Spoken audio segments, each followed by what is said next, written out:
I can still hear her voice. My husband and we're expecting.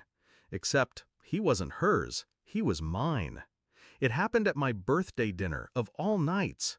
The table was set with candles, my favorite wine poured, laughter circling like a carousel. And then she placed her hand on her stomach, eyes locked on me, lips curling with triumph. She thought I'd collapse. She thought I'd beg. Instead, I lifted my glass. To secrets, I said. My voice was steady, too steady. That was her first warning, though she didn't see it yet. We weren't always enemies. My sister and I grew up braided together. Sleepovers, secrets whispered under blankets, dreams we promised to share. But envy has sharp teeth, and she learned to bite young. When I met Daniel, she smiled too wide. Her compliments lingered too long. I ignored it. Love blinds you that way. I believed in him. I built a life on his words, his promises, until the small cracks started showing. A late meeting, a phone he guarded like a limb, her perfume in my house when she wasn't supposed to be near. Suspicion is a slow poison, but truth is a scalpel. One night while he slept, I found the emails, the hotel bookings, the pregnancy test receipt, paid in cash. My sister's name on the appointment slip. I didn't cry. I didn't scream. I saved everything. And then I made an appointment of my own with a fertility specialist for him. He'd been tired, stressed, claiming headaches. I suggested a checkup. He agreed, unaware that the test I insisted on wasn't just about his health. 2 weeks later, the doctor confirmed it. Azoospermia, complete infertility. My husband could never father a child. That was the moment my grief turned to steel. So when my sister stood at my birthday table and made her announcement, I was ready. The room froze. My mother pressed a hand to her chest. My father blinked hard, trying to absorb the words. Daniel stared into his lap, shame painting his neck red. All eyes shifted to me, waiting for me to break. Instead, I raised my glass higher. "Congratulations," I said. My smile was surgical. Before we celebrate, though, there's something everyone should know. I reached into my bag and pulled out the envelope I'd been carrying for weeks.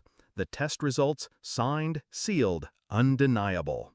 "Last month," I said, my eyes cutting to Daniel, "my husband took a fertility test. The doctor's words were clear. He can't have children. Not now, not ever." Gasps shattered the silence. My mother dropped her fork. My father's jaw clenched so tight I thought it might break. My sister's smirk faltered. She laughed nervously, clutching her stomach. "You're lying." I slid the papers across the table. "Read them." Her hands shook as she unfolded the pages. Her eyes darted across the words, widening with every line. Daniel's name, the diagnosis, the doctor's stamp. And then it landed. The truth. Her face drained of color. The room went deadly still. Daniel finally looked up, horror carved into his expression. You knew?" I tilted my head. "Of course I knew. You think I'd let your little affair stay hidden without learning everything? I wanted to see how far you'd go." My sister stammered, It's not what it looks like."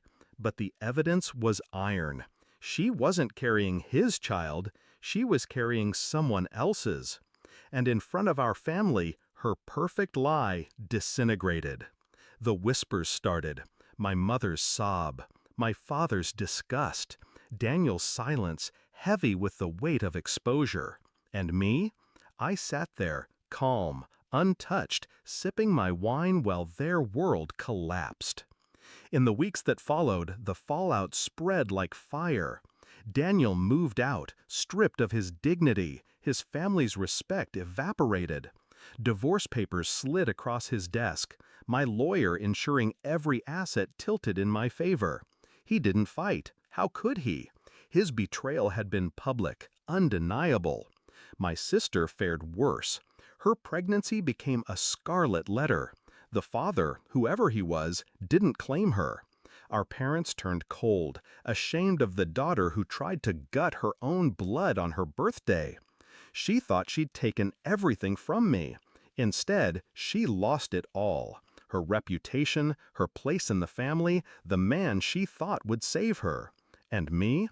I walked away with my head high, freedom in my chest, and a story that no one would ever forget. Do I regret it? No. I didn't choose revenge out of malice. I chose it out of necessity. They thought I'd be weak. They thought betrayal would silence me. But silence, when sharpened, is a blade. On that night, when I raised my glass and exposed them, I didn't just end their lies. I reclaimed myself. The funny thing is, they expected me to collapse. Instead, I watched them do it.